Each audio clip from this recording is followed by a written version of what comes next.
दोस्तों आज की ये वीडियो बहुत इंटरेस्टिंग होने वाली है क्योंकि हमारी पहली अपडेट मालदीव के राष्ट्रपति पर बढ़ रहे दबाव को लेकर है, जिसके तहत अब माइजू के पास भारत के सामने गिड़गिड़ाकर मदद मांगने के अलावा कोई और दूसरा विकल्प नजर नहीं आता। वहीं पर हमारी आज की दूसरी अपडेट पाकिस्तान को लेकर है, जिसके ईरान के साथ मिलकर बड़े गैस पाइपलाइन बनाते हुए सस्ता नेचुरल गैस खरीदने के सपने पर अमेरिका ने बड़ी चोट कर दी है। तो चलिए इन दोनों ही अपडेट को डिटेल से समझते हैं। दरअसल दोस्तों सामने निकल कर आ रही लेटेस्ट अपडेट के अनुसार मालदीव पर अब कर्ज चुकाने का दबाव बढ़ता जा रहा है, जिसको समझते हुए मालदीव के पूर्व राष्ट्रपति ने माइजू पर बड़ा बयान देते हुए कहा कि उन्हें जिद्दीपन छोड़ना चाहिए और भारत से बात करके लोन की रिस्ट्रक्चरिंग पर सहमति कर लेनी चाहिए, क्योंकि अगर समय रहते भारत से लिए गए कर्ज का भुगतान नहीं किया गया तो मालदीव की अर्थव्यवस्था पर और भी ज्यादा दबाव पड़ेगा, जिससे मालदीव की अर्थव्यवस्था पूरी तरह से बर्बाद हो सकती है। दरअसल माइजू के लिए सबसे बड़ी परेशानी यह है कि उन्होंने सत्ता संभालते ही भारत के विरोध में कदम उठाया।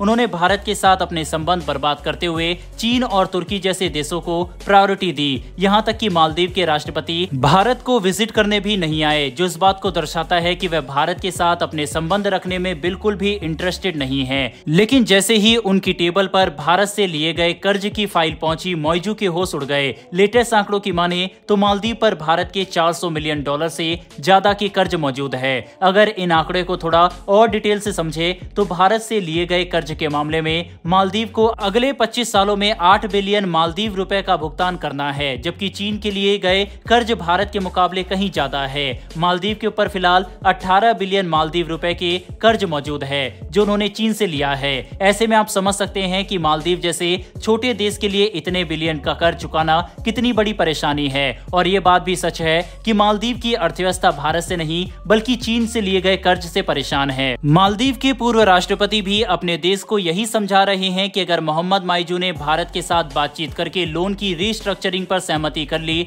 तो इससे मालदीव की अर्थव्यवस्था पर दबाव काफी कम हो जाएगा, वरना जितना पैसा मालदीव की सरकार के पास इस वक्त बकाया है उसे चुकाने में सरकारी कुर्सियां तक बिक जाएगी। और ये बात खुद मोहम्मद माइजू भी समझते हैं, लेकिन वे अपनी अकड़ और चीनी पैसों से दबे होने की वजह से भारत से बात नहीं कर सकते। हाल ही में माइजू ने बस एक बयान दिया था जिसके तहत वे भारत से कर्ज चुकाने में थोड़ी राहत मांग रहे थे, लेकिन उसके बाद दोनों देशों के बीच में कोई बड़ी बातचीत नहीं हुई। और ये बात भी सच है कि अगर भारत अब मालदीव की मदद करने के लिए आगे बढ़ता भी है तो भी हमें इससे कोई खास फायदा नहीं मिलने वाला, खास करके एक ऐसे देश की मदद जिसको हमने $4 बिलियन से ज्यादा की रकम सिर्फ सहायता करने के लिए दे दी। और उस देश के राष्ट्रपति ने चीन की गोद में बैठकर भारतीय सैनिकों को जबरदस्ती अपने देश से निकालने पर मजबूर किया। साथ ही भारत के साथ पिछले दशकों में किए गए लगभग हर एग्रीमेंट को रिव्यू में डाल दिया। ऐसे में ये बात तो साफ है कि अगर भारत मालदीव की मदद करना भी चाहे तो पहले हमें अपने इंटरेस्ट को ध्यान में रखते हुए इस बात को सुनिश्चित करना होगा कि मालदीव चीन की कॉलोनी ना बन जाए और हिंद महासागर में चीन मालदीव का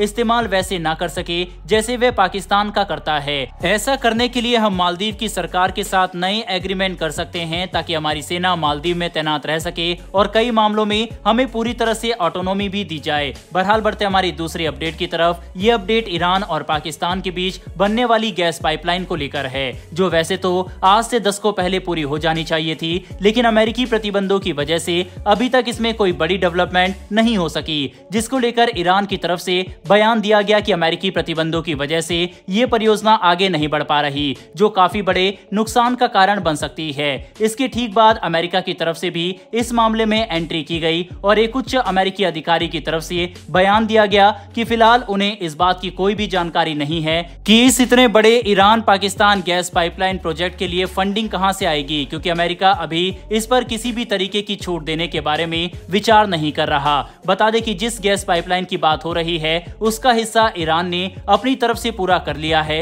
ईरान ने कई बिलियन डॉलर खर्च करके 1000 किलोमीटर लंबी पाइपलाइन बना दी, लेकिन पाकिस्तान अपनी तरफ से पाइपलाइन को अमेरिकी प्रतिबंधों की डर और फाइनेंस की परेशानी की वजह से नहीं बना पा रहा, जिसकी वजह से अब ईरान भी काफी गुस्से में है। और ईरान ने पाकिस्तान को सितंबर 2024 तक के लिए 180 दिन की डेडलाइन दे दी है। यानी इसके अंदर अगर पाकिस्तान ने गैस पाइपलाइन का कंस्ट्रक्शन अपनी तरफ से शुरू नहीं किया तो $18 बिलियन तक की पेनल्टी ईरान पाकिस्तान से वसूलने की तैयारी में है, जिसकी वजह से ईरान ने बिना कुछ सोचे समझे फरवरी में ईरान बॉर्डर से ग्वादर बंदरगाह तक 80 किलोमीटर लंबी गैस पाइपलाइन को $150 मिलियन से ज्यादा की कीमत पर बनाने को अप्रूव कर दिया। बाद में जब पाकिस्तान को पता चला कि अमेरिका इसके लिए उस पर भारी प्रतिबंध लगा सकता है, तब पाकिस्तान ने पहले तो हिम्मत दिखाते हुए बयान दिया कि उन्हें अमेरिकी प्रतिबंधों में छूट की कोई जरूरत नहीं। लेकिन बाद में जब पाकिस्तान को पता चला कि अमेरिका से टक्कर लेने का अंजाम काफी बुरा हो सकता है, तब अभी सिर्फ कुछ घंटों पहले पाकिस्तान की तरफ से बयान दिया गया कि वे अपनी पूरी ताकत के साथ अमेरिका से सैंक्शन में वेवर लेने की कोशिश करेंगे,